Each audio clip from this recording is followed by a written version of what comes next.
Service in Springfield has issued a flash flood warning for Dade County, Lawrence County, until 4:45 a.m. Central Daylight Time Thursday.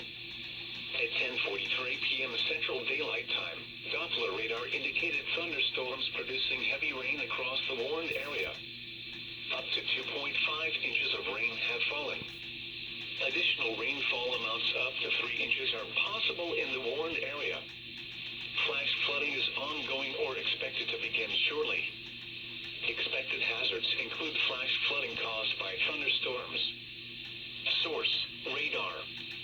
The following impacts are expected: flash flooding of small creeks and streams, urban areas, highways, streets and underpasses, as well as other poor drainage and low-lying areas.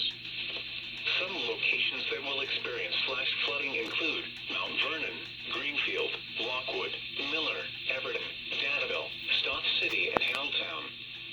This includes the following low water crossings: Turnback Creek at County Road 2100, Sinking Creek at County Road 181,